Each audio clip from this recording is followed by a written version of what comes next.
Welcome in, everybody. I'm always smiling when these start because I see everybody like behind the stage doing their little like last minute shh before it goes live or whatever you just did, Rod. I'm not sure what it was, but I watched it anyway.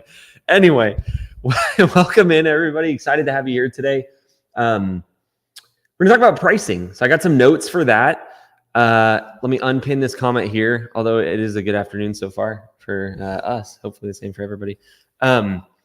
Yeah, so I'm just going to give a couple thoughts on pricing and then walk through some hacks, if you will, that can help you with your business. Hopefully the live's working. Comment below if you can see us live, everybody. Do me a favor and just comment really quick. I think you can, but if not, I just want to make sure before I spend all this time. I filmed a YouTube video earlier while we're waiting for comments. And man, I actually didn't even tell you this, Kenny. So I filmed, it's like one of the best videos I made in a while. It was going through somebody's business, like a good case study, breaking down things we changed. A lot of it was pricing oriented, but that's not why I'm bringing this up. What I'm bringing up is I had a whiteboard on my screen and I filmed it and I wasn't screen sharing in the recording. So I did this, like, it was like an 18-minute video. I broke it down. I like was writing as I went and it wasn't on the screen. So anyway, but I had the final result on the whiteboard. So our poor editor, Ezra, is going to have to like recreate that part of the video. So anyway, welcome in with all that being said. Got Kenny and Rod in here, as you guys can see. So should be a good one. Okay. To my thoughts about pricing. I talked to Jared on our team, talked to a couple other people and just like make sure that what I was sharing was stuff everybody agreed with and get some more tips. This is like a compiled effort of different people's thoughts. So first thing I'll say, just kind of set the stage. Pricing is the engine of your business. Everybody knows that, I think, but it's very, very important to get it right.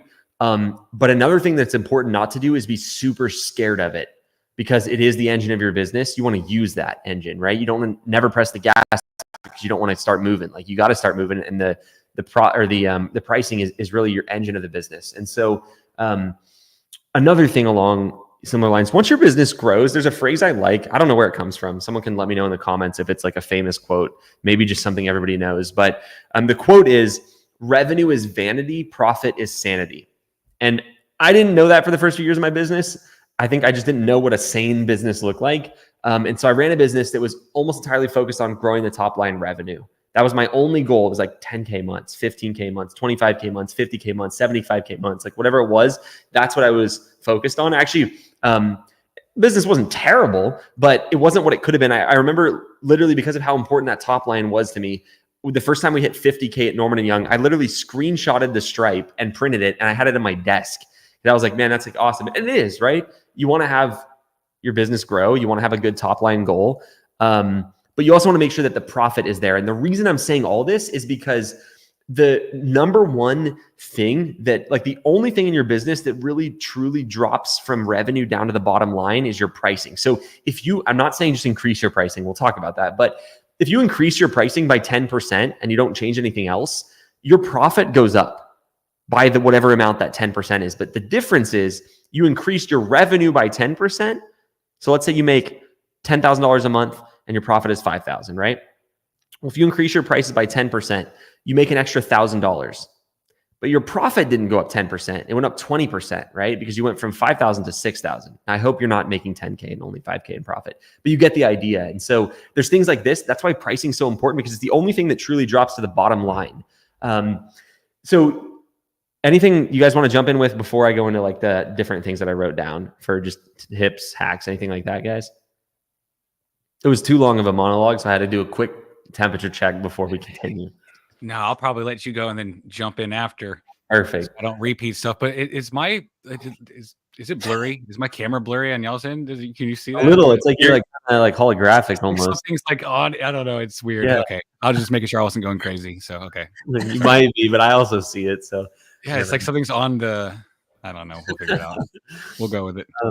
Okay, so a couple things. I'm gonna say some very basic ones. That wouldn't have been basic to Eli of 8 years ago. So I'm just going to start assuming that you're very new to this. And if you already know some of these, awesome. So the first one is to have packages. So in your order form, you don't want to have only a la carte services. I used to say that, and I was completely wrong about that. A lot of the reason I said that is because when I was building my business, it was before the days of online order forms. There just wasn't those. And so packages got really confusing because when you said your gold package, your clients had no idea what was in that when you're talking on the phone, right? So it was easier just to order what they wanted. Now we have online ordering. So it is a big boost to your average order value. So we're talking about pricing specifically, but we're also going to talk about how it impacts your average order value, which is the average amount of money you get paid every time you go out to shoot. You have $100 shoots, you have maybe $1,000 shoot. If you do one $100 shoot and one $1,000 shoot, you have a $500 average order value. So you just average your shoots, right? And so those two things impact that. And so having packages increases the amount of money they're spending on every shoot, gets them to order more, and that makes you more money. I recommend having 3 packages, kind of like a cheaper one that catches the people that would normally just order a la carte, but they're like, oh, it's $30 more, I'll do that, right? And it's the first thing they see. So you have one of those. The other side of things, you have a big package, got a lot of stuff in there, should be like $700 plus, depending on your market, but always $700. Some markets, it'll be more. I just wouldn't go below $700 on the biggest one. The point of that package is if someone wants to pay you for everything, take the money, but really it's going to make the other packages look cheap. It has like an anchoring effect, right? So the analogy that everybody uses is you go to buy a suit, they put the $5,000 suit on you and you're like, I'm not buying a $5,000 suit. But then they put the $1,200 suit and you're like, that's cheap, but it's still $1,200 for a piece of clothing, right? So it's like, it's expensive, but it anchors you. And so, yeah, I mean, you want to have packages for that reason. Okay, completely separate one. And what I'd like to do at the end is kind of like crowdsource some ideas. So if you found something that increased your business, your pricing and made you more money, like we'll have you comment that. And you can do that now and I'll go through them at the end. Second one is online ordering. When people order online, they pay you more money. And so if you don't use something like Spiro that has an order form where your clients can go actually book your services, you're really missing out. Not only are you missing out on a ton of other stuff, but I'm just talking about pricing here. You're missing out on $100 on average per order. So how we found that number is we took 10 businesses. I was actually under the opposite impression. The reason I had those businesses run those numbers back in one of our early coaching programs was because I thought it was going to be more when people called. Because I was like, I can sell people when they get on the phone. Like I'm good at saying like, hey, do you want drone photos? It wasn't true, right? Across the board, the average of those 10 companies, they made $100 more per shoot that was ordered online versus call, text, or email. So you want to get people to order online. You're not going to be able to get everybody to do that, and that's okay. You just want to work towards it. The way you do that is a bunch of things. You educate your clients on how to use it. Maybe you do onboardings when they first start working with you. If they try to book a shoot over text, you say, hey, I'm busy right now. Give me 10 minutes, but here's my order form in the meantime. If they want to order, right? You're not forcing them, you're showing them how. So that's another one. This is one from Jared, which I like. I used to do this wrong, but generally if it costs you money, pass it on to your clients. You don't have to like nickel and dime them. But if, for things like TV screen replacements or grass screening, a lot of that, if your editors are charging you for it, you should pass on that fee to your clients, because otherwise it's just money that you could have made. Be careful with that. You don't want to have too many little fees, but like don't have too much stuff in your base shoot. You can always upsell that, and that'll make you more money. Anything's come to mind right now, guys, that you want to talk about or share on that note? And I have 3 more bigger ones. Kenny, you look tired again.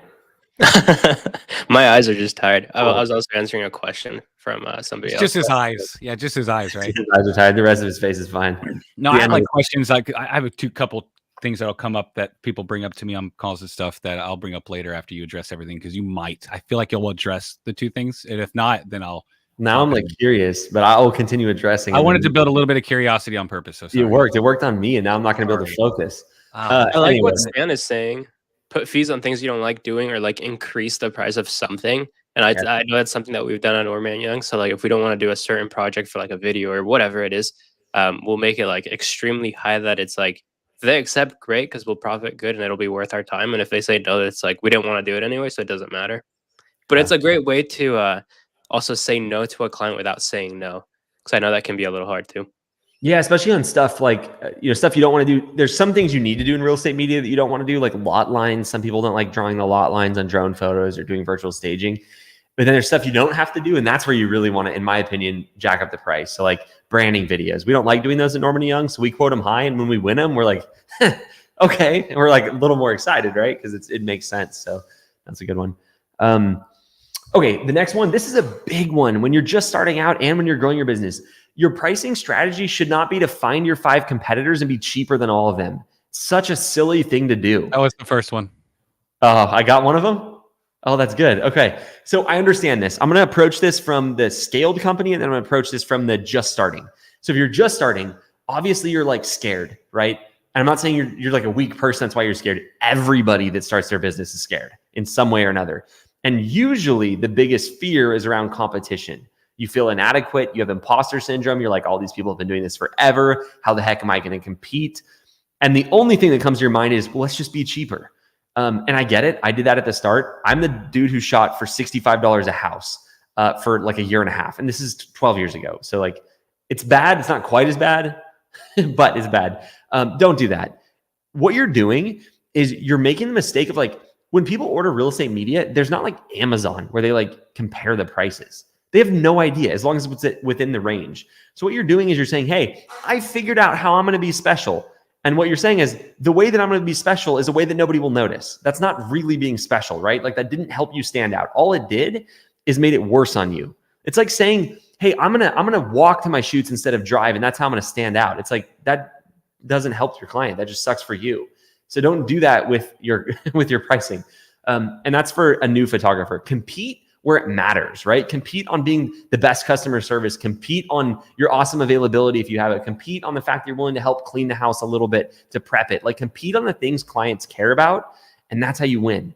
Because if you win the pricing game by going undercutting everybody, you haven't won. You've just made a business not very profitable. That's very important. On the scaled side of things, that is like the number one way to make a massive amount more take-home income. Like if you're already doing 45K a month, small increases. It's like, okay, here's the business, right? You're doing 50K a month. Let's do 100K. It makes it easier for me to do the math. You're doing 100K a month, which plenty of real estate media companies do. And your profit margin, let's say is 35%. So you're making $35,000 a month in income at this phase. This is just random numbers, right? You're making $35,000 a month in income. Well, if you increase your prices, let's do 30 so I can do the math again easily. So 100K revenue, 30K profit, right? So you increase your pricing 10%. You're now taking home an additional $10,000 per month. So you increase your pricing by 10%, right? So you're making $110,000 a month now. But your take home went from 30 to 40,000. That's a 25% increase. And so when you're scaled, it's like the most beautiful thing because small increases, they call it profit levers. There's multiple things that do that, but it's like the concept of a lever. You know, it's like you put in a small amount of input and it moves a lot, right? And so that's what you want to do when you're scaled. Like look at your pricing. I'm not saying you go raise everything by 10%, but if you haven't raised prices in a while, or you see competitors that are doing well with higher prices, like I promise you, your clients aren't using you because your prices are $15 less. It doesn't even factor into their mind. And if it does, fix your business fast. Like your client should be willing to pay more than everybody else.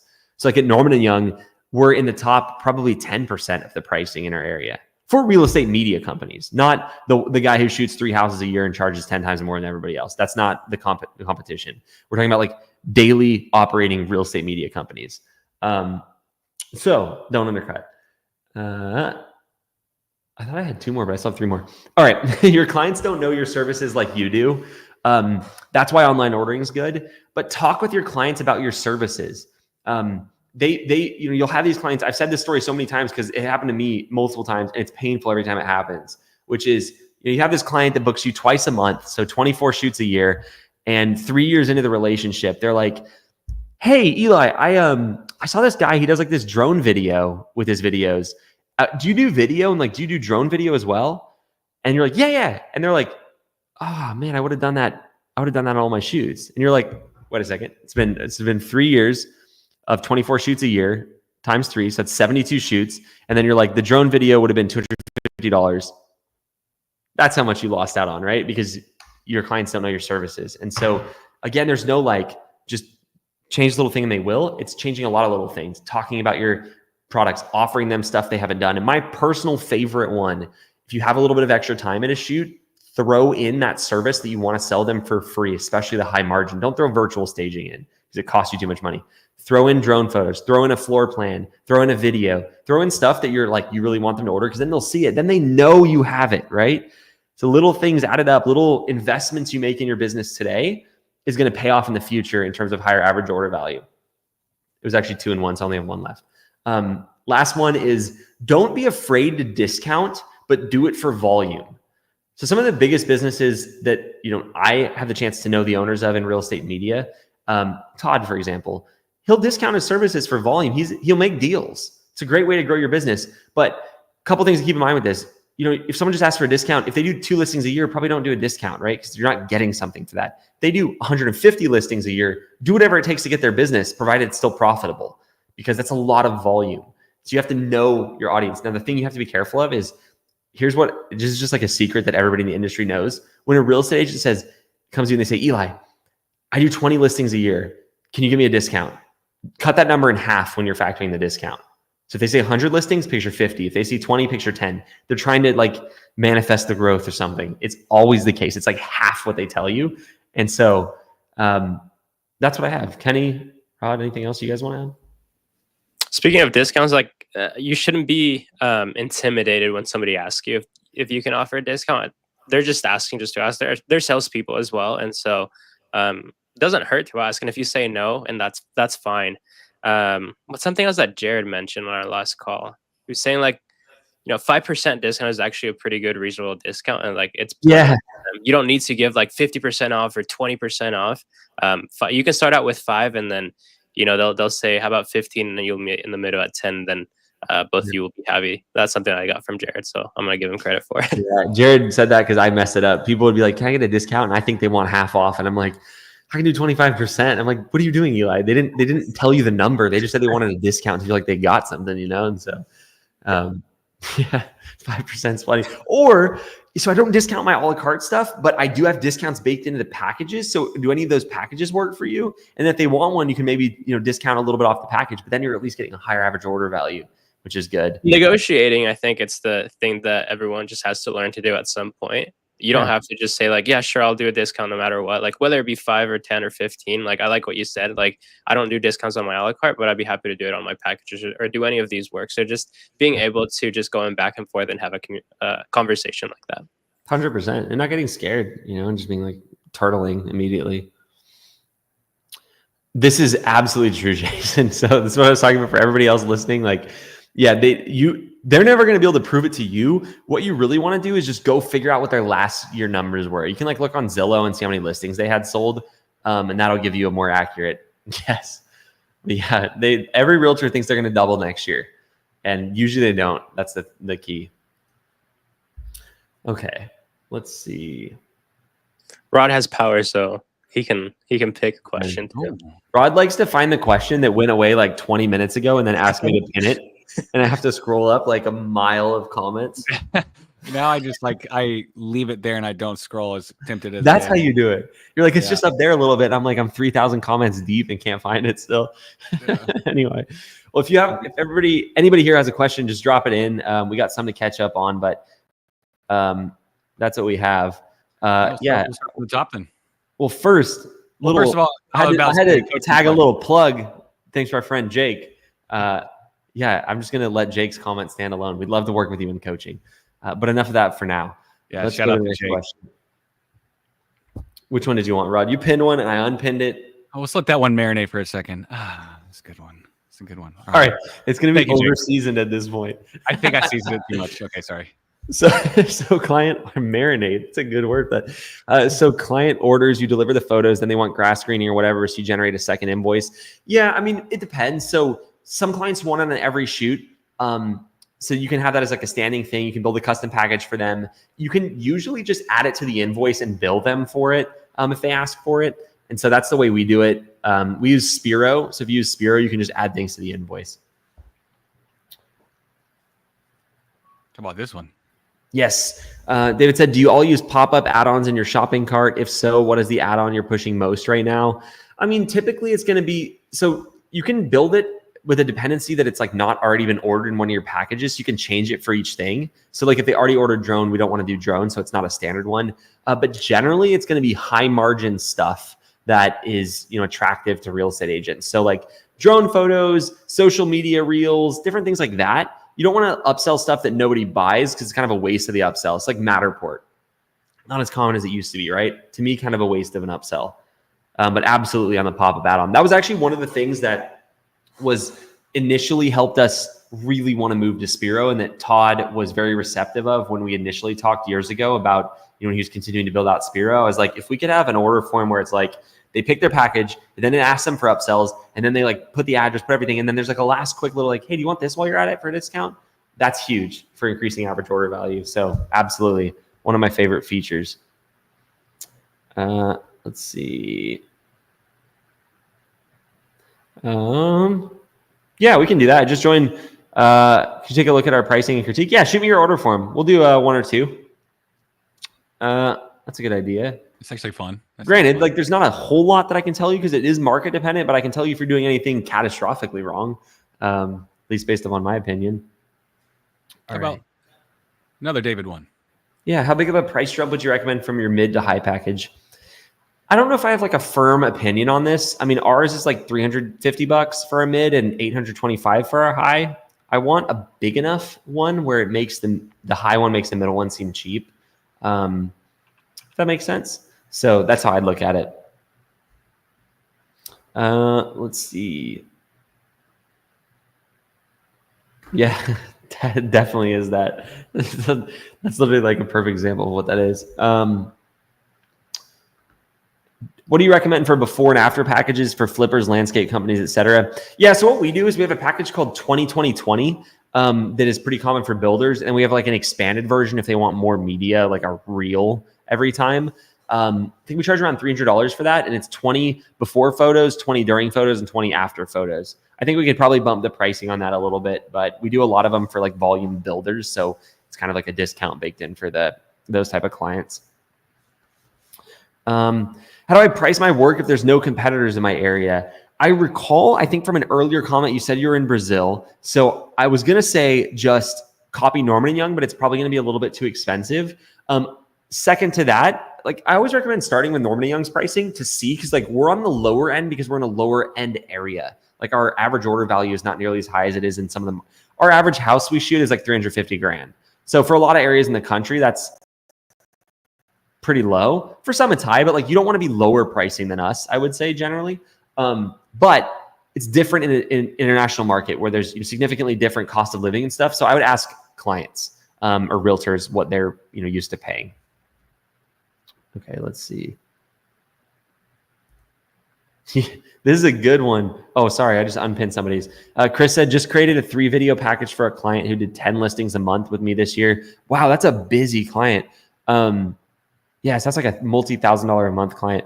Only discounted the walkthrough reel 10%. She was more excited about a custom order form than a discount. Yes, I'm glad you brought that up, Chris. I don't know why that wasn't on my list. First of all, that's awesome. Thanks for sharing that. Custom order forms. So if you use Spiro, you can edit the order form per client, basically. So you can make a deal and have that reflect on the online ordering. That is such a hack to get them to order your bigger package. If you name one of the packages them, like, if the company's name was Jansen, for example, you'd be like the Jansen package or whatever, or the Keller Williams package. They just want to order it because it says their name on it. So, Chris, thanks for bringing that up. Yeah, custom order forms are great. And you can also ask them for higher volume clients, like, what do you want in every shoot? Or what do you want generally? Like maybe they have high-end listings, middle listings, and bottom listings. Hey, what do you want as a minimum for your marketing? Cool, we'll put that in the base package, custom to you. What do you want for your more average house? Great. What do you want for your high-end homes? And then they know, you just ask them, hey, is this the base, middle, or high-end? And they just tell you, and their package is ready to go. It's super good way to do it. And you can do as many of those as you want. We have too many order forms in Norman & Young because we customize them a lot. Yeah, that's possible in HD Photo Hub too. Both Spiro and HD Photo Hub do that. Oh, I untagged it again. Is that the one? Is that the right one? That's the one I just picked. Sorry. I keep doing it at the same time as you. Yeah. I think. So square footage versus photo count. Okay, I am a big believer in flat rate photo count pricing. Some reasons for that. It's not make or break for your business. We've generally seen higher average order values with photo count because, yeah, if it's square footage, when you get a big house, you make more money, but you also get like very little for a small house relatively.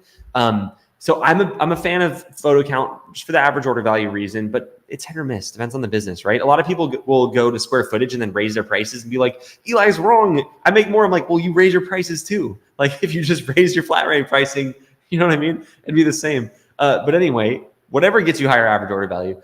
generally the reason I like the photo count is because I like simplicity and I like clients knowing what they're getting every time and knowing how much they're going to pay for it. For me, simple scales, what's the quote? Simple scales, all else fails or something. I don't know. But anyway, that's my opinion. This is one that like, I'm not willing to like get in too big of an argument about. There's like free shoots for a first one. I'll argue with you why you should do those. This I'm kind of like, just do, if you already have square footage, don't change it unless you hate it. If you're doing photo count, don't think square footage pricing is going to unlock your business. It's really just going to change it. What is going to unlock your business is a little price increase though. All right, Rod, you got another one up in there. You're itching to pin. I can see it. Yeah, I'm literally going in order, but I think sometimes I worry that someone hopped out and we're answering it. They're not there. So if y'all want to, like, if it's been a while since you commented your question, re-ask it so that way I can make sure. Sometimes like I see a question and I can disrespect them because they don't know who I'm talking about right now, but it's just not a good question. So I skip it. Not this one, Nathan, but if you get your questions. If you get your question missed, it's 50-50 that I just didn't like it and 50-50 that I missed it, and you won't know. And so you don't have to feel bad, It's like when Colleen was on, I said, if anybody asks a settings question, I'm going to ban them from the live. I won't do that today, but you never know. It depends on how bad of a settings question. Respectfully, of course. Okay, let's see. Can you consider prices? Should you still consider square foot pricing competitors? Yes, absolutely, Michael. Good question. So how I would do that is I would just calculate the pricing based upon an average size house, like 2,500 square feet, and use that as your baseline. Gives you a good ballpark. Yeah, this is I guess you could say a perk of square footage based pricing. The thing really though is like every client has like a different amount of photos needed, and it's not. I like to leave it to the client, not the photographer, right? So like they know it's a bigger house, they can order our 60 package. For example, we have some clients who they just want 10 photos because they do a less is more marketing thing where they just show like 10 of the best to get curiosity. So people come visit, right? So I like to let my clients decide is why I do that. Let's see. Wait. Where'd it go? There's a good one. I found another good one too. Oh, no, that was not. Well, that's a good one too. I almost just accidentally dissed Antonio. Let's see what Antonio said. Hi, Antonio and my. Oh, I know you, Antonio. I seem to be struggling with the opposite. Time and time again, I've been told I'm too expensive. After researching other photographers, I've found that I'm in range. Yeah. So Anthony, my guess is you're just not reaching out to the type of clients or enough clients. And so you're getting people that are saying that, but it's not representative. It's like a 1% issue. Do you know what I mean? So like sometimes people will tell you that, but it just means that might not be your client. With those people that say that, sure, give them a little price, ask them what they want to pay. And then if it makes sense to you, do it, but go find the clients you want, because Miami, you can charge a lot. I mean, I personally know people here that have $1,000 plus average order value. So it's not your prices, it's something else. Maybe it's your service. I don't think so. You're a nice guy. Maybe it's that you don't have enough clients, in the right areas. Miami is very hit or miss. There's some, very cheap real estate in here. Well, really, it's still expensive, but there's very cheap real estate and there's very expensive. And you want to get the clients that are, going to allow you to charge the prices you want. So client acquisition is the way you get out of this. Always stay on client acquisition and go find the clients that are willing to pay you. Make deals if you want to make a little money in the meantime. If someone's like, hey, I don't want to pay 175, I want to pay 140, and you can make sense of it, do it. You can always change it. Okay. Where's the other one I wanted to answer? Hold on. Oh, this one. Andy said, I want to keep volume high to keep my team busy. If I raise price too much, I can see I would make the same or more, but the volume drops. I worry about the team staying busy. Is this valid? Yeah. I mean, if that happened, yes, absolutely valid, Andy, sorry. Usually you can't really tell. Like people are like, oh, it's not like a scale you can really control. People are like, oh, I'm raising my price, I'm going to lose a few clients. Like you don't really do that. You just raise your prices and the clients stay unless you get really crazy with it. I would say if it was my business, I'd rather be in the top 20% of the pricing and sacrifice a little volume, because that's going to drop a lot more profit to the bottom line. And then because I have more profit, I have more time and more peace to then get more clients that are willing to pay me the higher rate. So to me, I see what you're saying. It's like, I wish it was like this, where that you could just slide a dial and you just like see how many clients you'd lose at each price point. You could do the math, because otherwise you'd put it up to the exact amount that makes sense, right? You'd want to do the most amount of work for the least amount of money, and then you'd scale that. It's impossible to find that line in real life. So my thing is like be in the top 20%. If the highest person out there that does decent volume is $300 for 30 photos, Like I'm happy being 325. I'm not going to be 600. It's like I don't want to be everybody here and then me way out here. Sometimes that works in some markets, really high-end markets. That works because people want really premium. You do that stuff in like Omaha, Nebraska, and you just don't get any business. And so it is sort of a commoditized field unless you're in an area where people don't look at it as a commodity. So like Miami, Fort Lauderdale, West Palm Beach, you go over to the Bay Area, you go to Seattle, like people will pay a huge premium for better, but they don't do that in some markets. You just have to kind of know. Steven's question posted 6 times, which makes me only be able to see that. It's like kind of a decent strategy. I don't think he meant to do it, but like definitely saw it. I have a 50,000 square foot event hall I want to make a virtual tour for. How much should I charge? I don't know, Steven. That's probably going to take you like at least a day. I mean, $1,000 to $2,000, I would say. Maybe someone that does the more big Matterports can comment. What was the question? It was just tag guys. Sorry. Ooh, I just looked down right as you pinned it. Who pinned that? Is that Rod or Mr. West? That was Rod. He's sniping him. Getting pin happy. I like that. Motor City Listings said, I'm at 8 to 10K a month and do it all myself. Congrats. I'm crazy busy, need to hire. What should I delegate first? Yeah. Resist the urge at all costs to hire somebody in the US right now. So you don't need a photographer and you don't need an admin. It'd be great if I could break it down a little bit further with you. Can you tell me like a little bit more about what your day looks like? Like, do you have, I would imagine do you outsource the editing yet? Do you outsource both photo and video? If yes, to photos? How much quality control do you do in the morning? How long after you get home at the end of the day does it take you to narrow down the photos, do whatever you do to them and get them to your editors or edit them if you edit? Give me some more info and I can help. Yeah. And have you talked to us before? Have you talked to us before? Maybe we've dove into it more in detail. If not, that would be like, these are the questions that I see sometimes that I'm worried about, if we answer. Yeah, like there's nuance to it. So it'd be, those are the ones that, would book in with us. Let's have a chat with our team, with the support. Have you talked to us yet? I swear Motor City Listings said their name earlier, but if you don't mind, call people by their business name. Now, like their share name. your name Motor if you don't want me to keep calling you Motor City Listings. It's a cool name, by the way, but like dehumanizes it when I don't know who you are. Let's see. What's up, Tyler? Graham is in the house. What is Tyler doing at REPP 2024, by the way? What is his? He's being himself, which is going to be hyping everyone up. Is he doing a speech? Is he in a panel? He's in a panel. He's in a panel, in my panel that I'm moderating. So he'll be helping me out a ton. Take it over, Tyler. Yes. Just monologue, dude. Let's see. Okay, nice. I do exactly what you preach. Take your class. I shoot 4 to 5 a day. Have my son after daycare. Upload photos from 8 to 10. Okay, when you say upload photos from 8 to 10, is that you dragging and dropping from your SD card and then it just does the thing in the background, or are you involved for 8 to 10, those 2 hours every day? Chris, thanks for that. Yeah, I don't do any jobs that big. Troy, okay, gotcha. Oh, and he's booked in with Aaron. Oh, too. Nice. Aaron's really good at digging into the meat and potatoes of the numbers and the metrics of everything too, so that'll be really helpful. Yeah. Yeah. I mean, and this is something you'll talk with the team about. You'll talk with Aaron, and, probably somebody else on our team eventually as well. Here's the thing. There's a lot of nuance that can make or break this. The big picture thing is you really need to get to 15K a month before you hire anybody in the States. So if you want to hire a VA, I mean, it's pretty cheap just due to cost of living difference. Okay, you're already dragging and dropping and sending the editors. Yeah, I mean, it'd be great to dive into your schedule. What time is your first shoot every morning, and how long do you spend QC, upload, delivery in the morning? Basically, it's hard to find time to do social media and client reach out. Oh, okay, yeah. Do you have more time to shoot more listings, Troy? Like if you had more clients, could you get to 15K by yourself, or do you feel like you would run out of time? The reason I ask that is because if you can do 15K by yourself, it kind of makes you refine. And 15K is when I recommend hiring the first photographer.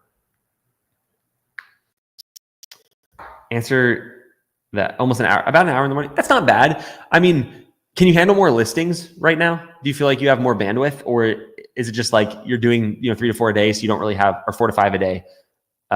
What's your average order value? 4 to 5 a day is a lot. That's, should be. So I'm doing the math. 20, 25 grand a month. That should be 20, 25 grand a month. So something's missing somewhere. Yeah. As far as maybe pricing could be off or something as well. Yeah, I wonder if AOV is a little down. Anyway, let me know, but you'll be able to dive in it with Aaron and the team as well, for sure, Troy. Okay, let's see. 4 or 5 a day. It's a good problem, isn't it?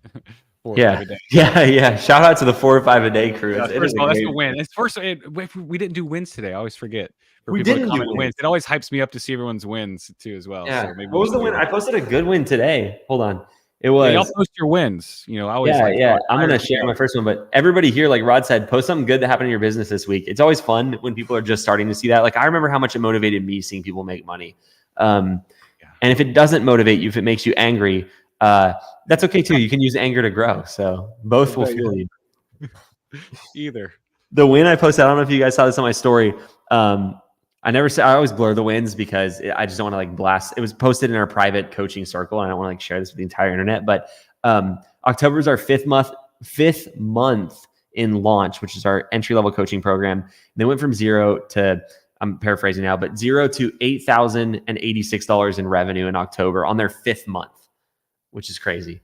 It's great. It's a good target, and they're not even done. Like, still got more time, so that's awesome. But the cool part, the reason I shared it was. The wife is walking away from the job and quitting the job and going full time on this. And that's like such a cool unlock to me when people do that. Like, I don't think you should people do it. I don't know if Kevin's here in the chat. There's some people out there a little wild like Kevin who will just quit their job and make it happen. And if that's you, please, yourself. But for me, if I quit my job and had no income, I wouldn't have any motive. Like, I would be so scared. I wouldn't be able to do anything. And so you kind of get to decide. But yeah, it's funny when we first, it's like you get to work with people from the whole stage, especially people who've been doing this for like a year and a half.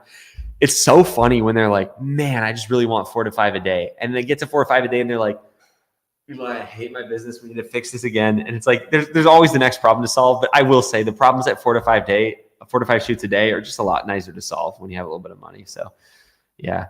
All right. I'm sure there's some wins in here.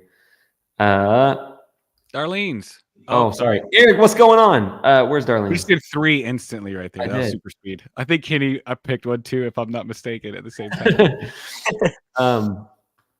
Let's see. 5 new realtors this week, 6 this month so far. Oh, nice, Darlene. Dang, you're on track for well over like I talked to her like 2 months ago before she jumped into coaching, and she had a big win the other day about 18 new clients or something in October or something. You said something.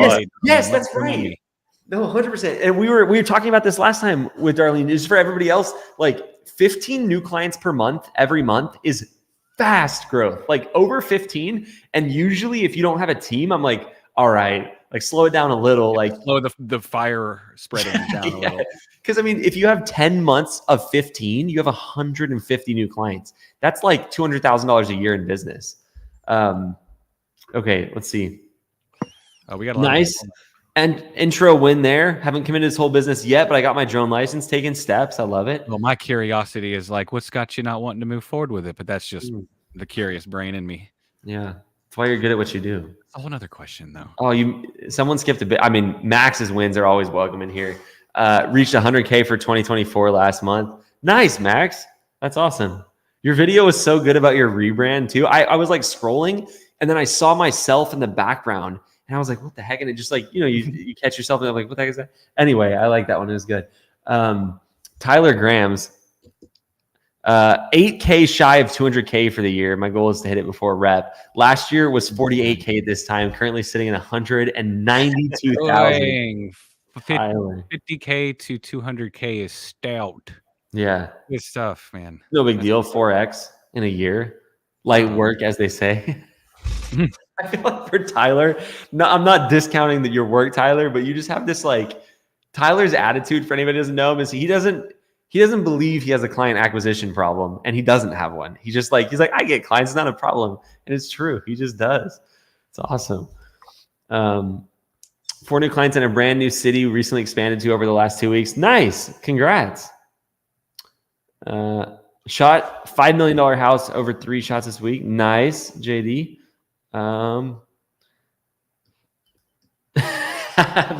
This We're is fighting over win clickings now. Yeah, I know. I'm sorry. You got it after this, Rod. I'll react. You can. Let's see. My win this week is shooting Twilights at 4:30 this time of year and being home by dinner. Everybody that's not shooting real estate, they don't feel the pain of that. But in the where the sun sets time of year. I guess that's the summer. Is summer when it? No, summer's when it's. I don't know. I'm drawing a blank. Whichever time of year the sun's up longer, you can be shooting twilights at like 9 p.m. if you do twilights, and it sucks. And so it's nice. It's the winter is shorter. I don't know why it took me a while to figure out. I don't know.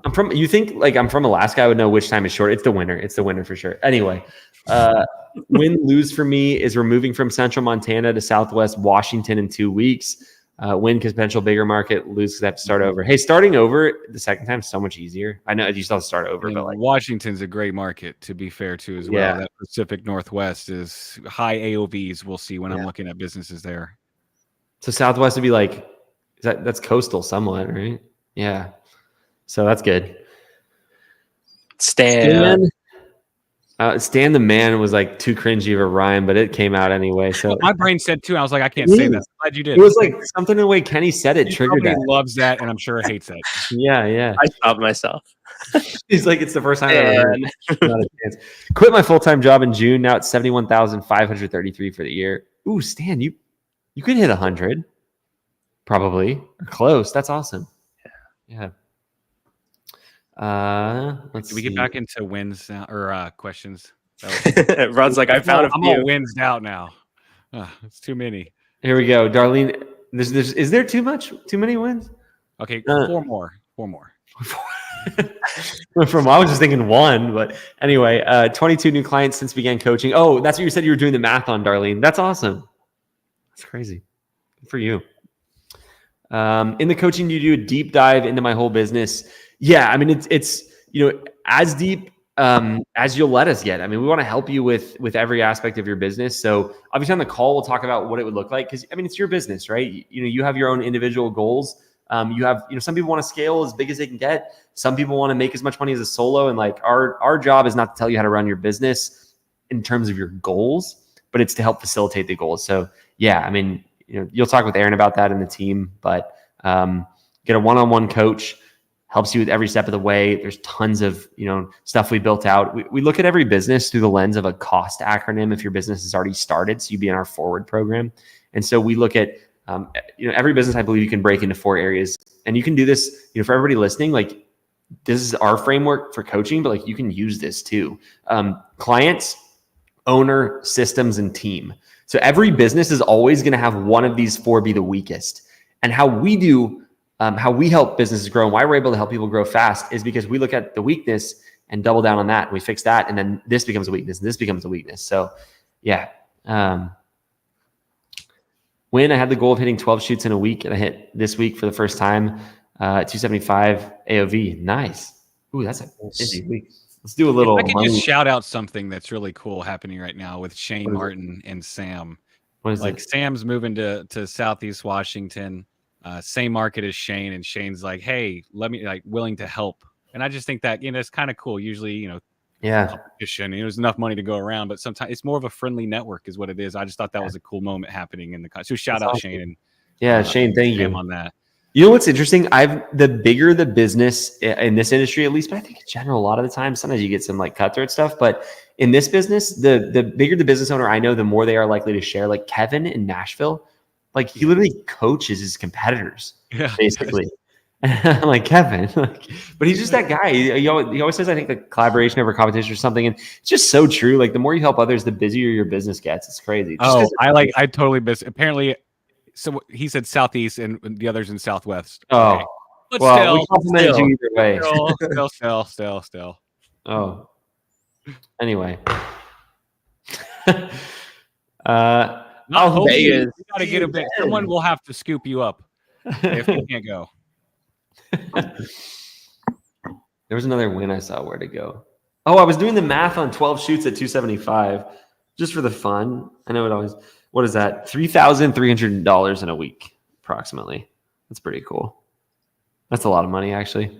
I remember like very vividly the first day I made $800 something. That there's always that moment for business owners where it just changes your perspective. It's really when you make more in your own business than you could think possible hourly, because you just get paid in such a different way as a business owner. And so you're like, I made $800 today. It's like $100 an hour, That's a lot.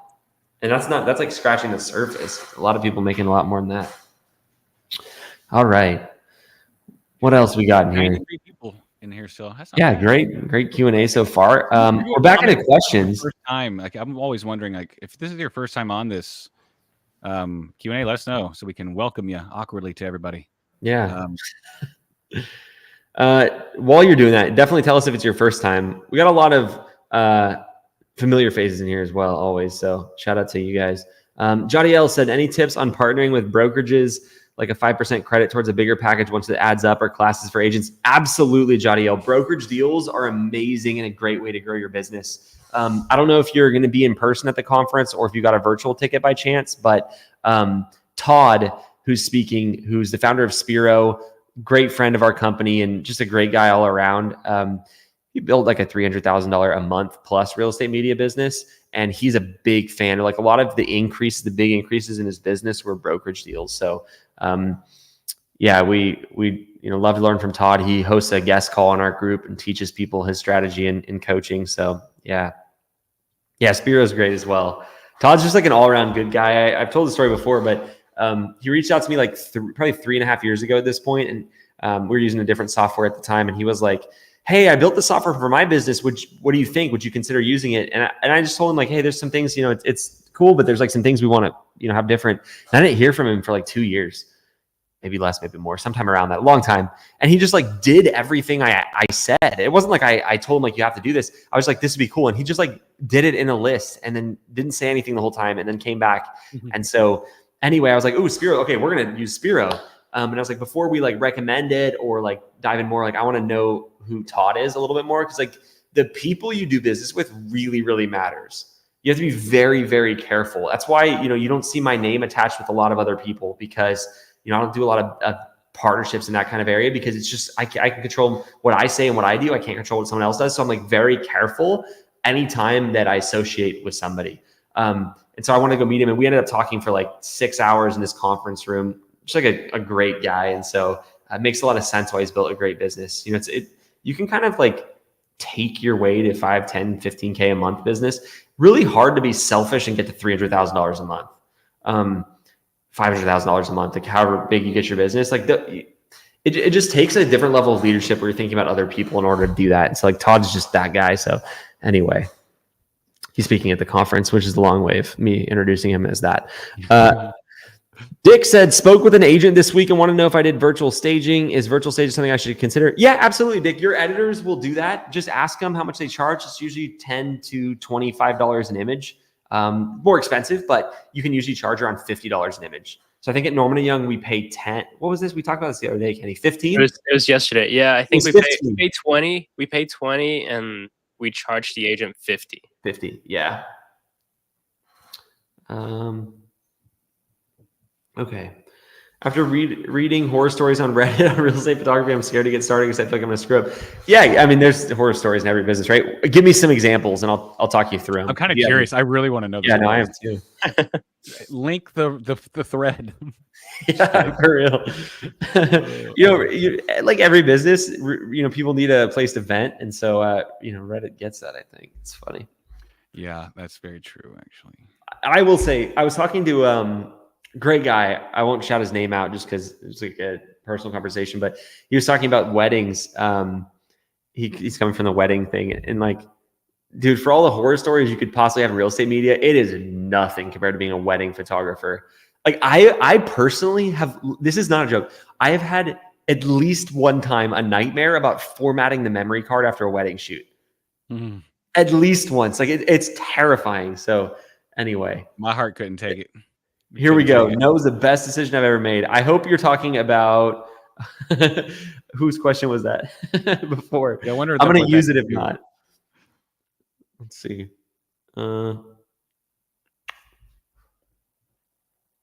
What age do you think is the minimum to start real estate photography? Oh, that's a good one. I mean, I started when I was 16.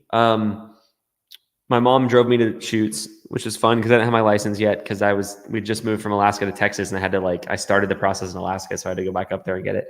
Anyway, I met your parents, by the way, recently. You did, so that's right. So yeah, Rob sent me a photo through a mutual connection. So our team is remote on REPP. So I live in Florida, Rod lives in Florida, but Florida's massive. He's on the other side. And anyway, Rod just sends me a picture with my mom, and I was like, What the heck? It was Isaac on the team's wedding, and it was I was like, oh, his parents are here, and I got to know them, and I was like, oh, that's where you get your niceness. I was wondering where you and Aaron get your manners from. It was from them, huh? Definitely. That's funny. Yeah, it was that's who drove me. So my mom, her name is Meg. She was a real estate agent for like 6 months and maybe a little longer. She didn't really like it too much, but that's how I started shooting real estate. Complete luck. No one wakes up wanting to be a real estate photographer. They know somebody that does it. They get incessantly harassed by one of my ads. They, whatever the reason is. I hear your voice in my sleep. I swear. Yeah. You can't escape them once you see them. Once I know you're in real estate media, I double down the ads on you too. I just really want to make you remember. Anyway. Oh my gosh. A big fan, first time on the live. Well, thanks for being here and thanks for being a fan and pretty fresh in the game, but want to hit it hard and go full time. Nice. Yeah, I mean, I don't know if you're asking for advice, but no, I just wanted to pin that one because it was a shout out to you. So yeah, I mean, I was just gonna give one thing while we're at it. Set a goal. Like, how much do you want to do in the first year? I think $100,000 in your first year is an aggressive but great goal. Plenty of people have achieved it. Do it. Yeah, Max, you're one of the ones I extra target. I'm just kidding. Specifically. Specifically Max. Put it in there. Anyway. You know what's funny is I get hit by my own ads like so much it irritates me. So anyway. Now we're talking. Miami, maybe Tampa. I don't know. So probably somewhere besides Vegas. So obviously Vegas is this year. It's next week. I'm super excited. I've been acting like a kid in our all hands chat. Every morning I say how many sleeps we have left before the conference. So every day it's perfect. Yeah. What are we? 6 sleeps as of today until I fly in at least. Anyway, I don't think we're going to do Vegas again. Vegas was like cheap the first time, but then now that we do like a more like almost a multi 6-figure event, it's expensive. Once we started upping the quality, the budget went like nuts because it's events in Vegas. Like they know they can get you. So I think we are going to do a different location next year. We'll see. The flights are cheap to Vegas and the hotels are cheap, which I like. So for an attendance perspective, it's cheap. Like we did Miami in 2022. It's just so expensive in Miami. Like, it's, like $200 a night doesn't get you that nice of a hotel, depending on where you do it. And that's a lot. When is the next yacht mastermind? We'll see. We will see. I don't know yet, Tyler. Soon. It'll be people all over coming in. What do you mean? Oh, sorry. I'm answering this question. Like they were like, wouldn't it be awkward if there's 20 other real estate photographers in the Las Vegas market at the event? But from what I've seen, it's always just people all over. Like that's what I thought when we went to when we had the Nashville event. I was like, it's gonna be a bunch of people in Nashville. How's that gonna work? I think one person there was from Nashville actually at the event. So there'll be a few, but pretty scattered. It's pretty cool. Yeah. Just food poison them if you see them or something. I don't know. I was gonna say, Kenny, do we have one spot left? Did we, or we completely? Because I thought we had 2. I thought we could have 2. It's a fire marshal concern at this point. I have no idea at this point. Like legit. Do we have? We had 219, I think, and we were allowed to have 220. And then we sold 2 more. So are we actually? I think we are. Fully. Like one of us might have to leave the room while. Yeah, because Jadiel was asking. Comes. Yeah. Jadiel, are you in Vegas? Like, just come and then I'll just leave the room and then that'll be 220. I will just look from the outside. Jadiel, if you're serious, I will ask right now. Yeah, ask Bailey if you can, Mr. West. If you're serious, Jadiel, it's $497 for the ticket. But if you're serious, let me see what I can do. That you're in Vegas, it makes it so easy. Bailey's gonna kill us. Bailey's our awesome event manager. Yeah, she will. Like, I'm scared. I think we might get in trouble. She's like planned out this beautiful thing, and I literally changed the schedule on the last meeting, like a little bit around, and I'm like, oh, I had months to do this, and I changed it yesterday. Anyway, we're like, it's not like, those things where people be like, oh, there's 3 tickets left, and it's like hypey. Like we're literally maxed out on this room, like to the point where I don't think we can fit a single other one. But I think the other day I heard we had 219 people, and we could do 220. So anyway, we're asking for you, Jadiel. It's gonna be a great event. Virtual, we could probably get you in. I'm not supposed to do that though because it's sold out. But it's the same price. Let me see if I can get you in person. Now everybody's gonna want another ticket, and then Bailey's actually gonna like Hold on. get the fire marshal actually in there. Oh. Anthony said, I wish I would have found you 4 years ago. Started a real estate media company during COVID. Did all my own editing until I found you. Yeah, me too. I wish I knew about that sooner, Anthony. I edited all of our stuff for so long and then hired editors in person. It was crazy. So, You didn't have an Eli for your first 5 years or until or ever, technically. No, not really. Yeah, I mean, it's especially, it's more common now, but a few years ago, even like 3-4 years ago, it was like really looked down upon to not edit your own images. There was like a lot of, I think it's like a pride of work thing, which I mean, I get it, but I'd rather make money. But it was like, there was not many people talking about it. And I'm not saying like, oh, I'm so great, I figured it out. Like people did it. It just like, I don't think a lot of people shared it because you would get attacked by photographers. So yeah, that's a good idea. We don't really, our conference, we'll talk about, I made a joke the first year and it was true. I was like, this is the only photography conference where like the word aperture will never be mentioned because it's a very business focused conference. Oh, are you serious, Kenny? Did she say yes? No way. She said this is the last one. Listen, we used up our last straw with Ms. Bailey, so you better come through is all I can say.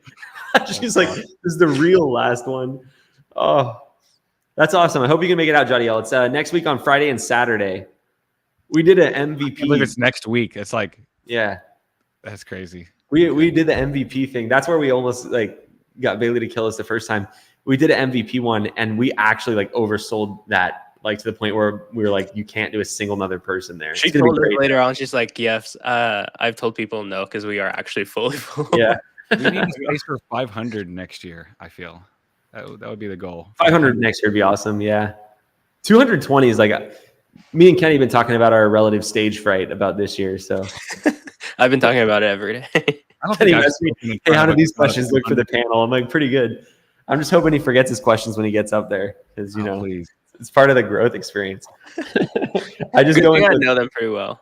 I like to talk about the real stuff. I will say last year, this is actually like, I know we're not necessarily talking about real estate media, but it's easy to look at people who built a business and be like, oh, they're different. Like everybody gets scared of the stuff they need to do to take their business to the next level genuinely.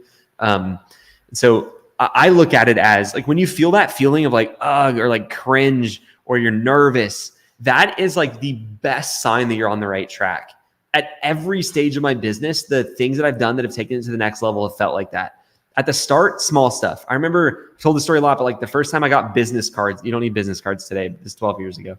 I got business cards in, I couldn't even like look at them. I was like, the heck am I doing, And then it was like, I did my first shoot and I'm delivering the photos or I'm editing them. And it's like, I'm, adding on a service, I'm changing my price, like just the imposter syndrome, right? And it gets less and less common. You don't feel it as much, but then you start to only feel it when it's stuff you really need to do. So like for us doing our first conference in 2022 was awesome. It was great to, we got like 60, 70 real estate photographers together. It was amazing. Like, dude, like a month before that thing, I was like having trouble sleeping about it.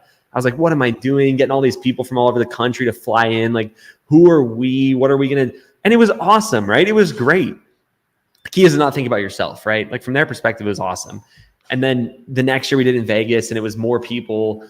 And the imposter syndrome was like the night before. I was like, oh no, it's here again, And this year, I don't think I'm going to get it, because it's something we've done. So it's like, what's the thing that's going to cause it in my business again? Probably 500 people would do that for sure. Maybe 200. Maybe when I see the tables, when we get there on Wednesday and I see how many people are going to be there, I will. But anyway, Jason said I nominate Charleston, South Carolina. Jason, I think the problem is the flights. It's like too small of an airport. But I'll accept your nomination. We just might not choose it. Maybe somewhere close. Charlotte, we could do. It's close enough, I think. I don't know. What else we got? Okay. Kenny, did you get Johnny? Fire some questions. Yeah, I got it. She sent the DM. All right, back to questions. Sorry, everybody. It out right after this. Rod, everybody here, there's 75 people here. If you have a question, ask it. I want to answer what's on your mind. So, and there are no dumb questions, by the way. Yeah. Yeah. Even though 50% of them Eli hates, he said earlier. Okay.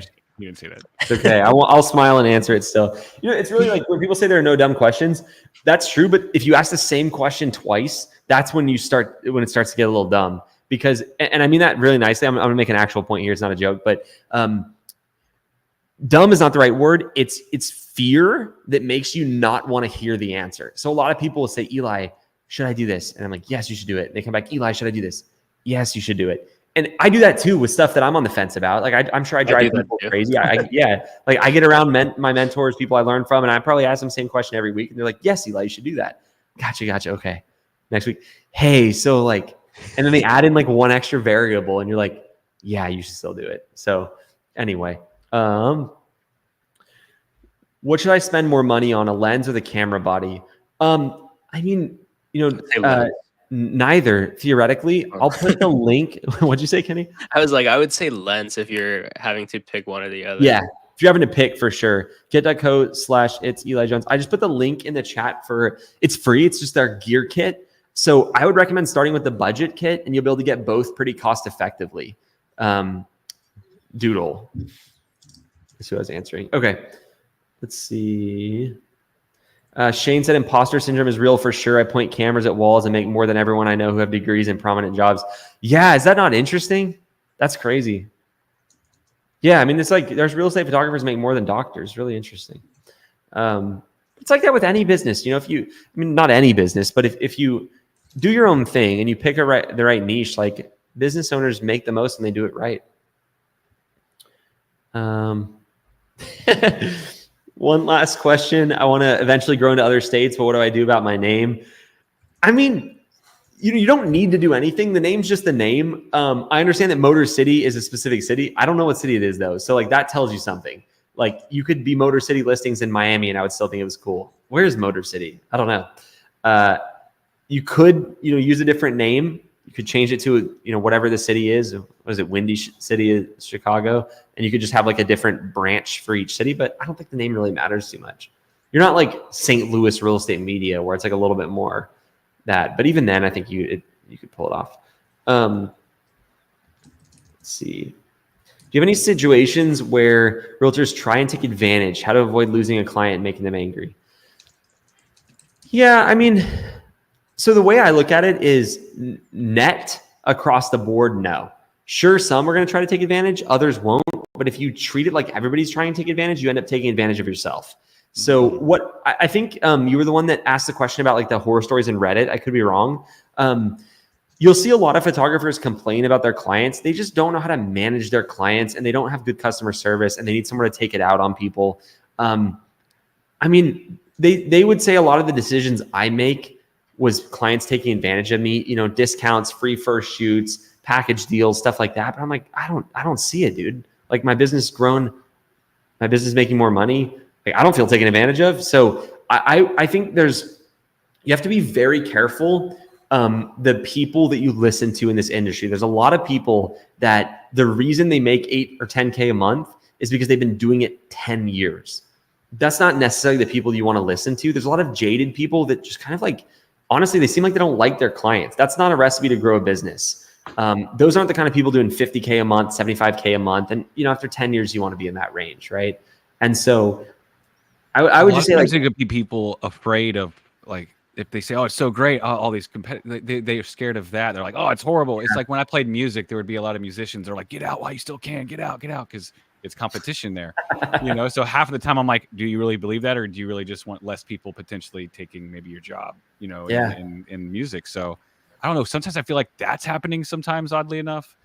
So yeah. It's just a lot of things, that's true. It's all perspective and just not getting advantage, but giving a free shoot. That's providing value and getting the client. And I like how you said earlier about perspective on that. Yeah. And a lot of times it's around discounts and stuff like that. Or like cancellations and stuff. Like I try to build my business as from the perspective of my client. If they had someone on their team full time, like what would they want? If you can do that, like it's really interesting that people they feel like they're at odds with their clients, or like they're like it's like give and take. Like the client pushes, they push them. That's not how it is. It should be both people going in the same direction.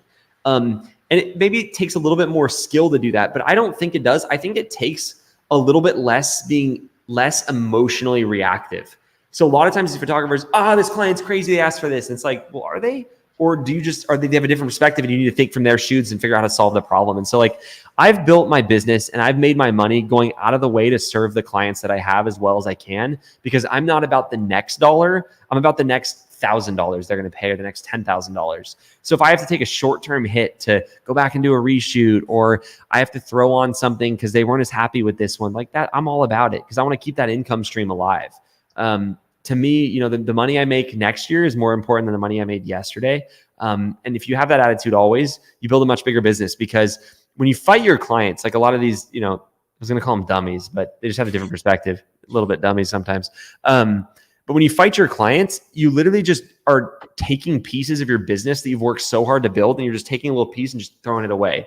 You fight another client, you throw another piece of your business away. And it's like, I'm trying to add it. Like, I want everything I'm trying to build the business big as possible. I need every little bit. And so honestly, it takes getting rid of the ego, leaving it at the door, whatever the quote is, thinking from your client's perspective, and being willing to think longer term. And if you can do those things, you can build an incredible business.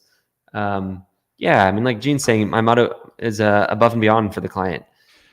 One of my favorite pictures of you, I think it was you or Aaron, one of you painting a garage door or something. Yeah, it was it's like become like a classic story, but got to a shoot. This is not me saying I'm great, by the way. This is me giving you an example of something you can do that like will blow your client's mind. So we got to a shoot, and great lady named Sherry. She's still one of our clients today. She was out. I think it was either her or the client, and they were like, they had halfway painted the shed in the backyard, and they were like very fervently, whatever the word is, furiously. There's two words I was trying to get in one. Painting the shed, and I was like, I can just, I was thinking in my head, I can just edit it. It's not a big deal. But they were like, so I just picked up the paintbrush, started painting the shed with them, and like, she went out of her way to tell people about that. Many people have told me about that story. It got me a lot of clients, and it was like 15 minutes painting a shed. It wasn't my job, but same thing with like cleaning houses, spending 15 minutes to get a listing ready. It's not your job, but if you make it your job, you'll make way more money. And so you can either, the ego can go up, that's not my job, I'm not going to do it. It's got to be ready when I get there, and continue to be maybe not poor, but like not as well off as you could be. Or you can drop the ego and be like, what does my client need? And if you do that, you build a really, really good business, and you have more fun, and you don't feel like you're fighting your clients all the time, and your business is more peaceful. It's not a battle. Like people, I understand in some industries it is, people like, they'll use like the analogy of like going to war or like battle in a business. I'm like, the hell kind of business are you running? It sounds terrible, like maybe not do that.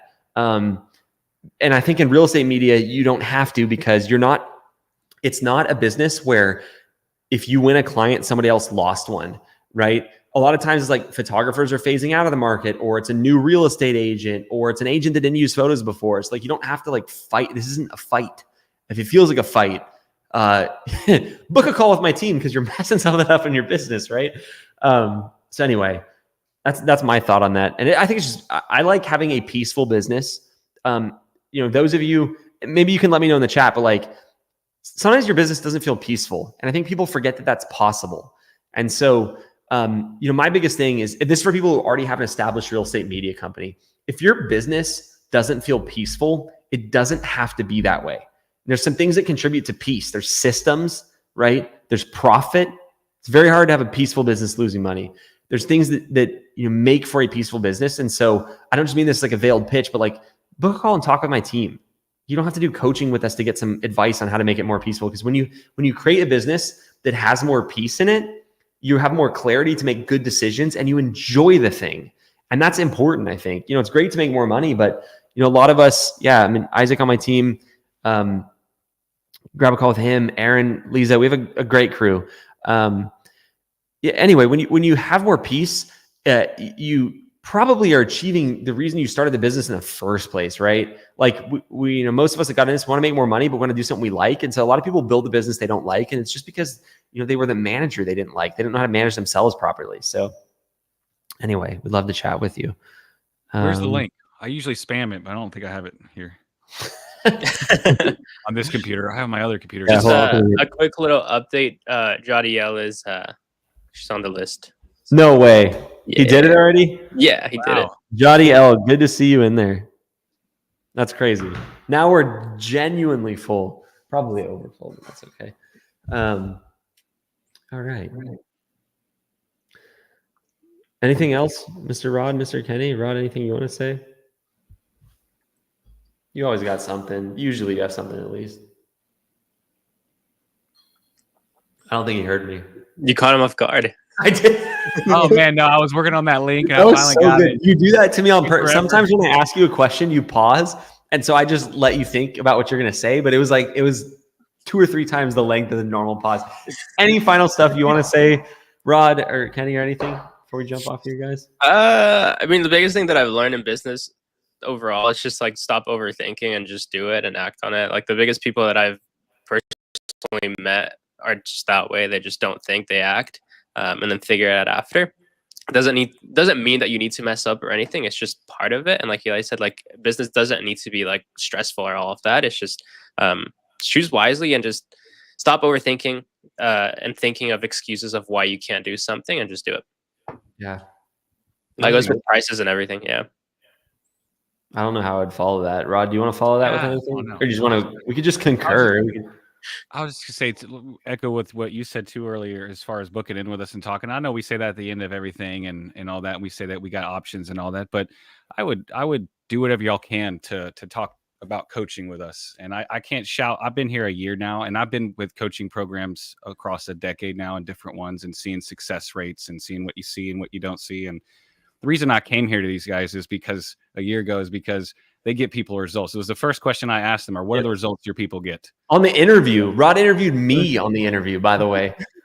It's like the biggest thing for me. I like to sleep at night. So like our coaching program, it's like hard for me not to shout it from the rooftops at this point from what y'all are doing for people. Like seeing Jordan, a guy I remember sitting back there that was at 0 and hit a 15 grand month because he's put it out to the universe that he wanted to hit a 15 grand month. And because I asked people on the first call, why do you want to do this? What's the deep root motivation for why you want to do this? And people will tell me like there's serious reasons they've wanted their entire life. And just to see them achieve that is it's incredible to be a part of that. So I can't wait to meet a lot of these people in person next week. So that's my final thought there. But also, guys, book in, talk about coach, figure out if you talked to us before about coaching, reach back out and get creative. Let us get creative with you. Our goal is for you to be able to get into that and make that work for you to get the results. So if you haven't talked to us yet about it, get curious about it. Come and talk to us about it. We're not going to make you get it or anything. We're going to see if it's a fit and emphasize the different parts of it. I mean, it's one-on-one coaching. Imagine these Q&As every week that we have. Imagine having access to 3 a day where it's a coach and maybe 7 people on. And you're on Zoom. And there's 15 of those a week. There's one-on-one coaching. There's a community of people that you can ask questions to 24/7 in our different chats. So, let us talk to you about it and see if it's a fit and go over how it works and payments and options and all those things and just see if it's something you can feel, no matter if you haven't started, no matter if you started a little bit, no matter if you had a 5 grand month or 100 grand month, no matter where you're at, we can assess where you're at and see what we can do for you. So that's just my spiel there is let us help you. And we're excited to do it. I was like, it almost seemed like that was planned, but that wasn't. If you knew Rod, you just know he's getting fired up. The event is doing things to me, I think. Yeah, no, we're all excited about the event. Wise, shoot me a DM. I got to run right now, but I'd love to answer your question. And I feel bad that I can't, but shoot me a DM on Instagram. I'll answer it. For everybody else, thanks so much for being here today. Appreciate you all. Hope to see as many of you as possible in Vegas next week.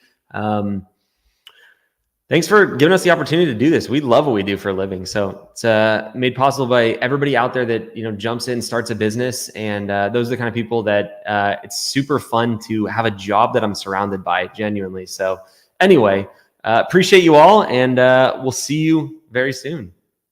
Bye, everybody. See ya.